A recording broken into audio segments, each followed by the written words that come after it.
Karena ini yang namanya pengalaman belajarnya. Tujuan pembelajaran. Jadi tujuan pembelajaran itu sudah tergambar cara apa yang akan dilakukan untuk mencapainya. Gitu.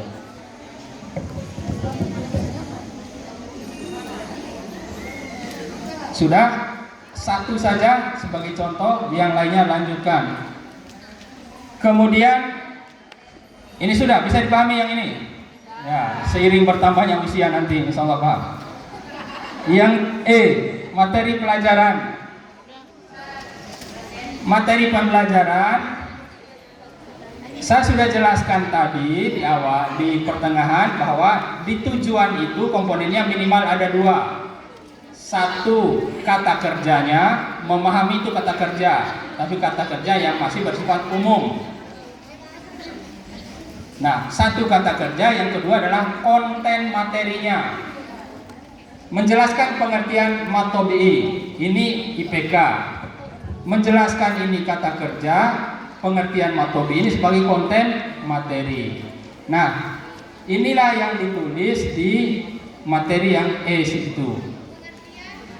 Jadi materi, karena IPK yang pertama adalah menjelaskan pengertian matobi'i, maka materi pertama adalah pengertian matobi'i. Yang kedua, mengelompokkan matobi'i. Berarti materi kedua pengelompokan matobi'i. Nah, mengidentifikasi contoh. Nah, berarti contoh-contoh itu tinggal ambil konten materinya. Oke, kerjakan. Masih berapa ini?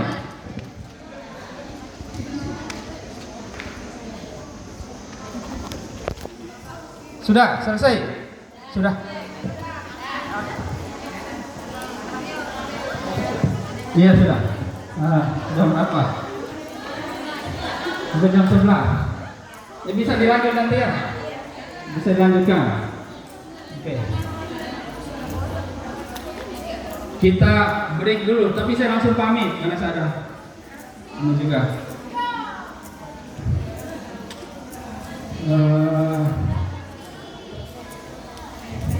Sekarang kita langsung tuh. Ya, langsung sedikit saja dulu. Ini metodenya tinggal ditulis tadi, ceramah. Tapi kalau bilangnya melalui pengamatan sawah, jangan bilang ceramah di situ. Kau kan bawa anak sana, ini studi lapangan misalnya kan, atau eksperimen, boleh lah bahasa ininya dulu, penting ada. Atau metode diskusi, paling aman diskusi, tulis diskusi. Ya, diskusi. Tinggal diubahnya tadi melalui diskusi siswa apa? Paling aman. Ya, metode bagian M.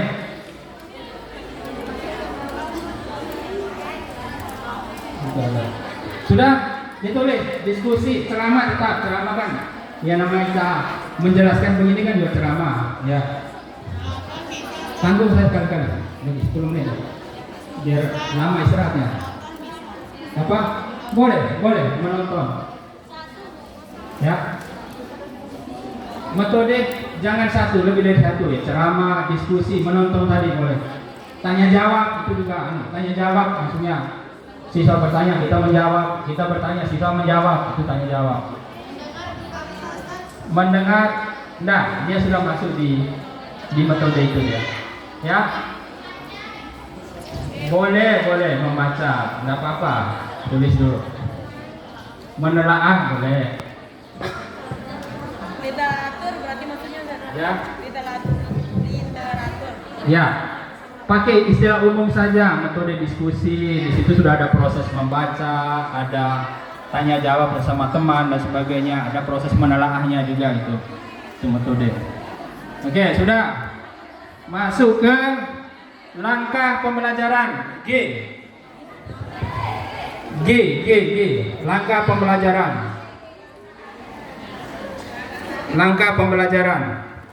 Nah, kegiatan pembelajaran itu, tahapan proses pembelajaran itu ada 3. 3 tahapan utama. A. Kegiatan pendahuluan. Tulis situ A. Kayaknya pindah ke belakang saja ini. Ditulis di belakangnya, dia agak panjang. Agak panjang.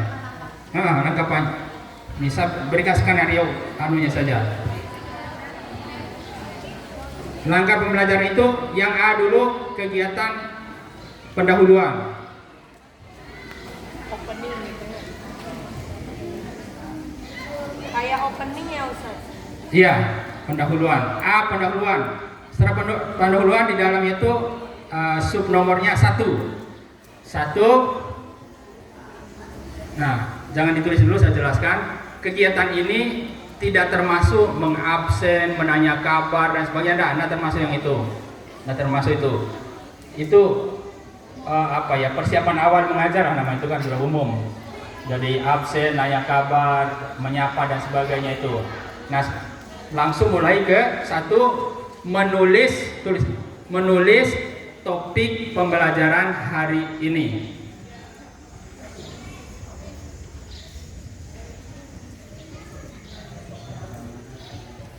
Nah, lihat saya peragakan. Mana tadi sapi itu?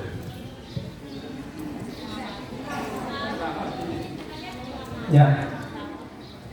Baik anak-anak, hari ini kita akan belajar tentang metode. Tulis kan? Ini namanya menulis topik pelajaran.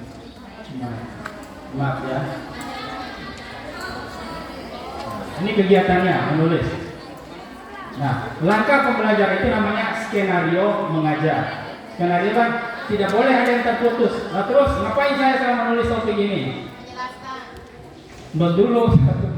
Nah, langsung menjelaskan. Waktu itu masih panjang. Nah, sebentar, yang lain-lain dulu. Papan seperti ini dibagi 2 dulu. Garis bagi 2. Selesai pelatihan ini, cari papan tulis, belajar itu menggaris belah 2 papan ini. Ini bukan pekerjaan yang mudah. Garis begini. Karena bisa jadi mulai dari tengah berakhirnya di tepi pojok bawah kiri. Ini bukan perkara yang mudah dalam mengajar. Baru menggaris membelah 2 ini, saya bisa bengkok ini. Ya. Nah, latihan nanti ya pulang dari sini. Tadi papan yang rumah saya yang kosong, pas minta spidol, belah 2. Kalau sudah bisa lurus, ke bawah begini, udah lurus pertama. Baru nulis di sebelah kiri ini. Nah, itu pekerjaan dulu. Nah, tulis ini juga harus latihan ini. Ukuran hurufnya harus sama. Jangan mulainya itu tinggi hurufnya 5 cm sampai ujung sana sudah sisa 1 cm. Harus sama. Dan itu perlu latihan. Atau mulainya dari ujung ini sampai yang pojok bawah ini bengkok dia. Nah itu, ini latihan yang dari dulu. Ya. Oke. 1, menulis topik pelajaran hari ini. Ya. Yang kedua,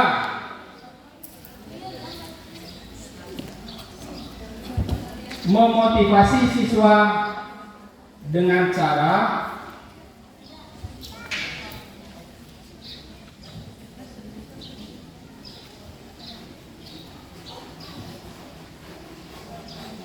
motivasi. Caranya titik-titik, tergantung itu ikhtiar masing-masing. Bisa menampilkan tadi tayangan tadi, perhatikan ini. Atau dengan cara kan ini belajar matob'i, saya tayangkan orang anak membaca Al-Quran dengan benar maupun dengan salah, misalnya untuk dikritisi nanti tergantung kita. Atau menunjukkan halaman Al-Quran dengan cara misalnya guru menunjukkan bacaan pada halaman berapa di Al-Quran, kemudian meminta salah satu orang siswa untuk membacanya, yang lain mendengarkan. Nah, ngerti maksudnya tuh? Atau bercerita tentang apa? Nah, tadi memotivasi siswa dengan cara silakan yang bercerita boleh, menunjukkan gambar boleh, menyuruh siswa ini membaca kitab ini boleh, atau apa saja. Itu cara masing-masing guru. Lain padang, lain ilalang, lain kepala, lain isinya. Ya, silakan itu direncanakan. Kau yang merencanakan, kau yang melakukan. Ya, dengan lagunya Zamunisa, kau yang memulai, kau yang mengakhiri. Nah, itu ya caranya akan juga. Jadi ini belum masuk materi, belum menjelaskan materi. Ini baru rukun awal saja. Nah, jadi motivasi dulu kan, Pak. Jadi coba perhatikan ini. Nah, menurutmu dia benar tidak cara bacanya ini? Anda tahu dulu saja. Kamu benar tidak caranya dia? Anda tahu saja. Nah, itu yang kita pelajari hari ini. Wah, namanya materi. Salah satunya itu ini. Nah, sehingga apa fungsinya motivasi ini? Untuk menarik perhatian siswa bahwa dia harus belajar tentang ini. Satu Ustaz tidak pernah seperti itu cara ngajar kita. Ya, karena kamu kan sudah tidur pas saya datang ngajar itu. Ya. Oke. Ini rukunnya. Jadi memotivasi dengan cara itu. Setelah itu baru menyampaikan, yang ketiga menyampaikan tujuan pembelajaran. Akan nyambung kan yang sudah saya tunjukkan tadi. Dia benar nggak cara bacanya ini? Pada bingung kan? Nah, dia menjawab atau tidak perlu dibahas. Yang jelas, ini hanya pintu kita untuk menyatakan bahwa anak-anak hari ini kita akan belajar tentang ini. Tujuan ibu guru saja adalah supaya kamu satu bisa menjelaskan apa sih maksudnya matodologi, apa sih macam-macamnya. Yang berikutnya adalah tahu contoh-contohnya. Itu tujuan kita belajar hari ini. Nah, untuk memastikan bahwa mereka paham, panggil 1-2 orang. Coba Khadijah misalnya, apa tadi tujuan kita? Muminah, apa tujuannya? Betul, tepuk tangan semuanya. Ya. Yang berapa lagi? Yang 4. Setelah menyampaikan tujuannya, menjelaskan cara kita belajar hari ini untuk mencapai tujuan. Cara kita belajar hari ini untuk mencapai tujuan. Anak-anak, supaya kalian bisa mengidentifikasi mana tumbuhan yang begini, mana yang begitu, mana yang monokotil, mana yang dikotil, dan seterusnya. Hari ini kita akan belajar ke sawah, atau kita akan berdiskusi, atau kita akan nonton. Jadi itu cara belajar. Kita menjelaskan cara pembelajaran untuk mencapai tujuan. Ya, menjelaskan cara belajar hari ini untuk mencapai tujuan. Nah, satu lagi rukunnya di pendahuluan itu, menjelaskan apa pentingnya belajar tentang topik ini. Menjelaskan apa pentingnya belajar topik ini. Ya. Iya, bisa apapun. Jadi kita gurulah yang bereksplorasi di situ, mengeksplorasi diri. Anak-anak, belajar tentang mat ini penting bagi kita karena kaitan dengan cara kita membaca Al-Quran. Kalau salah membaca, salah berhenti, salah mengucap, maka dampaknya akan bagaimana? Kita jelaskan gitu. Apa pentingnya belajar klasifikasi ini supaya kamu tahu mana yang pedas, mana yang tidak pedas, mana yang boleh dicampur, mana yang tidak bisa dicampur. Kalau tidak begitu nanti kamu bisa muntah. Maksudnya. Harus bisa meyakinkan pada siswa apa sih pentingnya belajar materi ini. Kalau tidak begitu, siswa akan merasa ini tidak perlu dia serius dalam mempelajarinya. Nah, itu yang pendahuluan. Yang B-nya yang B itu kegiatan inti. Kegiatan inti ya, maksudnya misalnya menyajikan materi, kemudian membagi kelompok. Nah, itu sudah kaitan dengan bagaimana cara metode tadi sudah itu. Siswa guru menjelaskan materinya atau dibagikan bahan bacaan, membaca, kemudian berdiskusi, bla bla bla. Silahkan ditulis seperti itu. Nah, dada kosongkan saja panjang ke bawah, nanti diisi sendiri. Jadi kan sudah selesai pendahuluan tadi, sudah jelaskan apa manfaat, baru masuk ke menjelaskan materinya. Mungkin membagi kelompok, suruh dia diskusi sampai dia presentasi nanti kan, kalau ada presentasinya, sampai habis penyajian materi. Nah, baru masuk kegiatan penutup C. Ya Pak, yang ketiga C ya. Kegiatan penutup. Nah, kegiatan penutup itu ini yang wajib ya, sama dengan awal tadi. Kalau yang kegiatan inti tadi kan bervariasi, tapi pastinya ada guru menyajikan materi dan seterusnya. Yang penutup itu satu,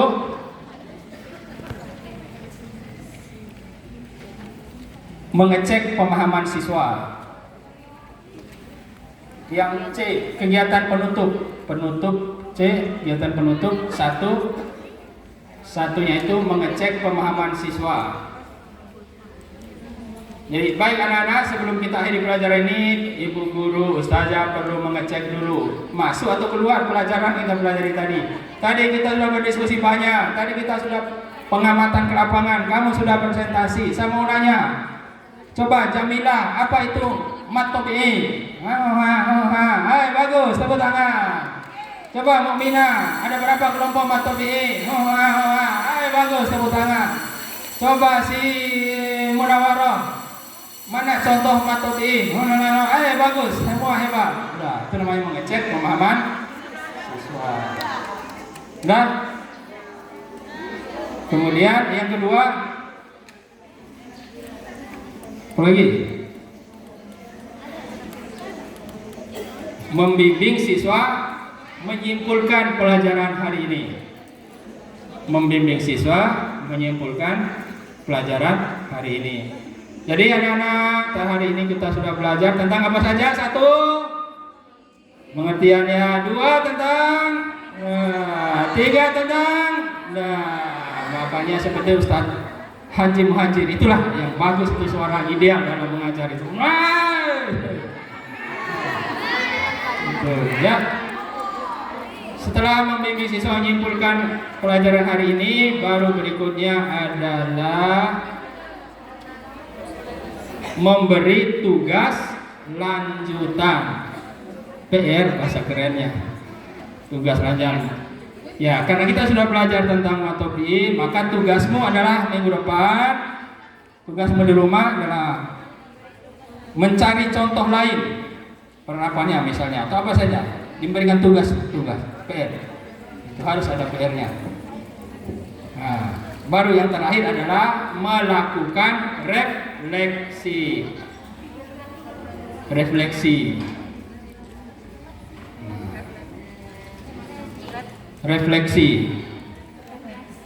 bukan pijat refleksi maksudnya. Jadi mengajak sudah anak-anakku semuanya, hari ini alhamdulillah kita sudah belajar tentang banyak hal tadi, bla bla bla. Menurut Anda apa yang sudah bagus, apa yang menarik yang kita pelajari? Apa yang Anda sukai dalam pelajaran hari ini? Apa yang Anda tidak sukai? Nah, yang disukai kita lanjutkan, kita ulangi ke berikutnya, yang tidak disukai kita tinggalkan sampai di sini. Nah, itu namanya refleksi ya. Bagaimana penampilan saya? Ibu guru sudah cantik dah hari ini ya, bla bla bla. Bagaimana cara mengajar saya? Apakah sudah bisa membuat Anda lebih paham atau malah lebih sesat? Nah, itu harus ditanyakan ke siswanya ya.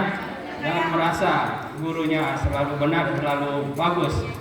Tiba-tiba nilai ulangannya jelek. Nah, siswanya disalahkan, padahal cara mengajar kita yang memang kurang bisa membuat siswa paham. Gitu ya. Tapi Ustaz tidak pernah bisa lakukan itu, saya lupa. Ya, nah, sudah selesai kan? Nah, baru yang terakhir menutup. Ya, bisa gurunya mengakhiri pelajaran atau mengakhiri hidup, ya silakan, itu pilihan aja. Ya, jadi mengakhiri pelajaran dengan salam, doa, baca yasin, hizib, apa silakan. Ya, yang lain-lainnya nanti di evaluasi, itu soal tesnya saja, soal nanti dibikinkan pertanyaannya yang dengan tes. Alhamdulillah, dari saya cukup sekian. sangat panjang karena ini memang sekali lagi itu pelajaran selama 4 tahun di ilmu tarbiyah atau di fakultas keguruan. Kita pelajari dalam waktu 1 jam lebih. Lebih kurangnya mohon maaf, sampai ketemu lagi di kesempatan yang lain. Assalamualaikum warahmatullahi wabarakatuh.